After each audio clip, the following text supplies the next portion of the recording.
السلام علیکم دوستوں، کیسے آپ سبھی لوگ؟ امید کرتا ہوں آپ سب خیریت سے ہوں گے۔ تو ابھی ہم لوگ یہ ڈاکٹر اسرار احمد کی ویڈیو دیکھنے جا رہے ہیں، تو چلیں۔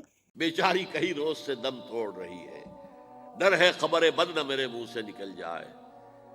تقدیر تو مبرم نظر آتی ہے ولیکن پیران کلیسا کی دعا ہے کہ یہ ٹل جائے۔ تو پہلی بات میری ختم ہوئی، عالمی نظام خلافت دنیا کی تقدیر مبرم ہے، ہو کر رہے گی، اس میں کسی صاحب ایمان کو کوئی شک، کوئی شبہ، کوئی ریب نہیں ہونا چاہیے۔ البتہ اس کا اب دوسرا پہلو کیا ہے، اس کا آغاز کہاں سے ہوگا؟ پہلی بات تو یہ، ہمارے بعض لوگوں کے ذہنوں میں، سادہ دل لوگ وہ سمجھتے ہیں کہ پوری دنیا میں ایک ہی دفعہ آ جانی چاہیے۔ یہ کوئی علاقائی خلافت تو نہیں ہو سکتی، خلافت تو عالمی ہوتی ہے۔ ان سے میں کہتا ہوں، عالمی خلافت کب تھی جناب؟ یہ تو نہ خلافت راشدہ میں عالمی تھی، کیا ہندوستان شامل تھا اس میں؟ کیا چین شامل تھا؟ کیا یورپ شامل تھا؟ اور پھر جو خلافت کے نام سے جو ملوکیت چلی ہے، وہ بھی صرف آپ دور بنو امیہ میں کہہ سکتے ہیں کہ وہ پورا عالم اسلام کم سے کم اس کے تحت تھا۔ بعد میں خلافت عباس، بنو عباس میں، اور فاطمیین کی خلافت میں، اور آل عثمان جو ہیں آٹومان ٹرکس کی خلافت میں ٹکڑے تھے، حصے بکھرے تھے، کوئی مانتا تھا، کوئی نہیں مانتا تھا۔ اور سب سے بڑی بات یہ، اگر ایک دم پوری دنیا پر خلافت قائم ہو سکتی تو حضور کے دست مبارک سے ہوتی، لیکن نہیں ہوئی۔ نتیجہ کیا نکلا؟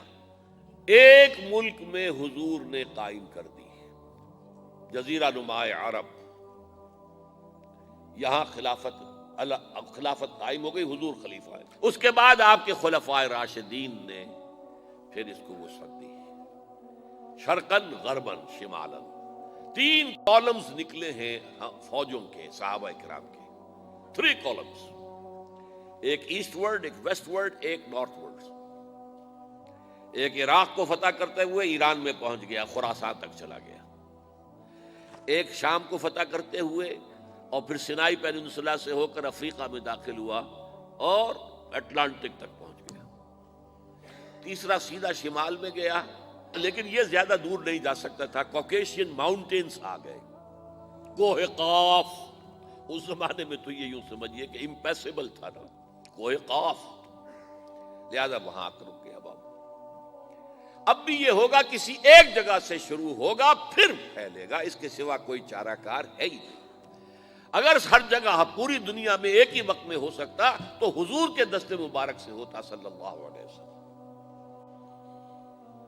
اب وہ نقطہ کون سا ہوگا، نقطہ آغاز کون سا ہوگا؟ اس میں پہلی بات تو میں نے کہا، جو شک کرے گا اس کا پھر ایمان مشکوک ہے۔ ہوگا، لازماً ہوگا، گلوبل ہوگا، پوری دنیا میں ہوگا۔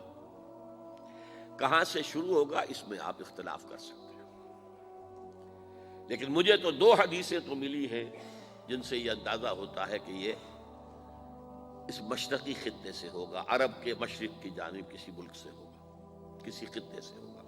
وہ حدیثیں بھی اب آپ پڑھ لیجیے پہلے، پھر میں کہہ رہا ہوں یہ خزانہ ہے جو ہم نے آپ کی خدمت میں پیش کیا ہے، کاش کہ آپ اس کی قدر کر سکیں، یہ حدیثیں آپ کو ازبر ہو جائیں، یاد ہو جائیں، لوح قلب پر نقش ہو جائیں۔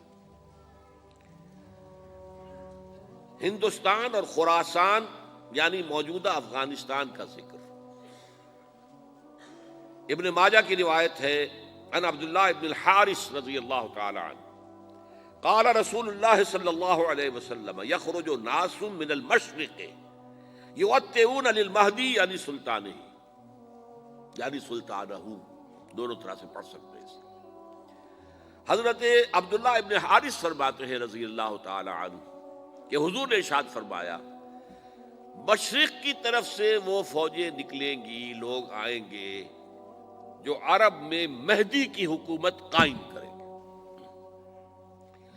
یہ مہدی کون ہوں گے اس کا ذکر میں ذرا بعد میں کروں گا، لیکن نوٹ کر لیجئے کہ مہدی سے پہلے لازماً کسی مشرقی علاقے کے اندر وہ نظام قائم ہو چکے گا، تب وہاں سے فوجیں آئیں گی نا۔ یہ مشرق کون سا ہے؟ عرب کے مشرق میں آپ چلیے، ایران بھی آ جائے گا، افغانستان بھی ہے، پاکستان بھی ہے، اور اگر اسے اور توسیع دیں تو ہندوستان بھی ہے۔ یہ ہے عرب کا مشرق، اس سے فوجیں جائیں گی، جس کا کیا مطلب ہے کہ اس میں سے کسی جگہ پر نظام خلافت پہلے قائم ہو جائے گا، تاکہ وہاں سے فوجیں جائیں گی جو جزیرہ نما عرب میں حضرت مہدی کی حکومت کو قائم کریں گی۔ اب دوسری حدیث سنیے، یہ سنن ابن ماجہ کی حدیث تھی جو میں نے آپ کو سنائی، آپ نے پڑھی۔ دوسری، عن ابی ہریرہ رضی اللہ تعالی عنہ، یہ ترمذی شریف کی روایت ہے، قال قال رسول اللہ صلی اللہ علیہ وسلم یخرج من خراسان رایات سود لا يردها شیء حتی تنصب بایلیا، خراسان کے علاقے سے سیاہ جھنڈے لے کر فوجیں آئیں گی، ان کا رخ کوئی موڑ نہیں سکے گا، ان کو پیچھے پھیر نہیں سکیں گے کوئی بھی، یہاں تک کہ وہ یروشلم میں جا کر جھنڈے نصب کر دیں گے۔ ایلیا حضور کے زمانے میں یروشلم کو کہتے تھے۔ یہ یروشلم تھا جب حضرت سلیمان کی حکومت تھی، اور یہاں پر معبد سلیمانی، ہیکل سلیمانی قائم ہوا، پھر یہ یروشلم ہی رہا ہے تاریخ میں، یہاں تک کہ سن 70 عیسوی میں جب ٹائٹس رومی جنرل نے اس کو گرایا، ختم کیا، سیکنڈ ٹیمپل گرا دیا، اور یہاں سے یہودیوں کو کہا نکل جاؤ یہاں سے، کوئی یہودی باقی نہیں رہا، تب بالکل تہو بالا برباد کر دیا۔ اس کے کوئی 150 سال بعد ہیڈریان، رومن ایمپرر ہیڈریان، اس نے پھر دوبارہ آباد کیا اس شہر کو۔ 150 سال تک یہ بالکل بنجر اور بالکل غیر آباد پڑا تھا۔ اب ہیڈریان نے جب آباد کیا تو اس کا نام ایلیا رکھا، اب یروشلم نام نہیں تھا، تو حضور کے زمانے میں پھر اس کا نام ایلیا تھا۔ اور اب اس سے کیا معلوم ہو رہا ہے کہ یہ یروشلم مسلمانوں کے قبضے سے اس وقت نکلا ہوا ہوگا، ایک دفعہ پہلے نکلا تھا، سن 1099 عیسوی میں مسلمانوں کے ہاتھ سے نکلا، کروسیڈرز، عیسائیوں نے آ کر اس کو قبضے میں کیا، لاکھوں مسلمانوں کو مارا، قتل کیا۔ اس کو 1187 عیسوی میں واپس لیا ہے، کس نے لیا ہے؟ صلاح الدین ایوبی، کرد، عرب کھوکھلے ہو چکے تھے، عربوں نے کھویا، واپس نہیں لے سکے، بہت حکومت کر چکے تھے، 400-500 برس کی حکومت کر کے، اور ان کے عیش اور ان کے آرام، اب ان میں جان نہیں تھی کہ وہ واپس لے سکے۔ واپس لینے والا گرم کرد خون تھا، صلاح الدین ایوبی۔ تو گویا کہ اب آپ سمجھئے کہ 88 برس تک عیسائیوں کا قبضہ رہا یروشلم پر۔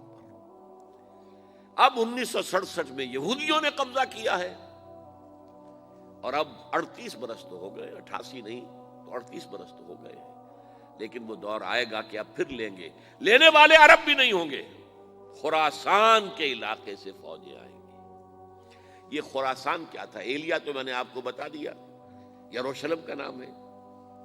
خراسان اس زمانے میں ایک بہت بڑے ملک کو کہتے تھے، کچھ حصہ پاکستان کا بھی اس میں شامل ہے، کچھ حصہ ایران کا بھی ہے، ایران کے اس حصے کو اب بھی خراسان کہتے ہیں، وہ ایک صوبہ ہے، خراسان ایک صوبہ ہے ایران کا چھوٹا سا۔ پاکستان میں خاص طور پر یہ جو علاقہ مالاکنڈ ایجنسی کہلاتی ہے، اس سے اوپر جتنا علاقہ ہے، اور یہ جو واخان کی ایک پٹی آتی ہے اوپر، واخان افغانستان کی ایک پٹی سی دم سی چلی آتی ہے جو جا کر چائنا کی سرحد سے مل جاتی ہے، یہاں سے لے کے یہاں تک یہ جو مالاکنڈ کا وہ درہ ہے اور پہاڑ ہے، یہ بھی خراسان کا حصہ ہے۔ باقی تقریباً 2/3 آف افغانستان ساؤدرن حصہ نہیں ہے خراسان کا حصہ، یہ سیستان کہلاتا تھا، یہ خراسان نہیں ہے، لیکن یہ کہ اوپر کا 2/3 آف افغانستان، اور اس کے ساتھ یہ جو عرب جو اب یہ ترک ممالک آزاد ہوئے ہیں سوویت یونین کی ڈسولوشن کے ساتھ، یہ سارا علاقہ کہلاتا ہے خراسان بزرگ، دی گریٹ خراسان۔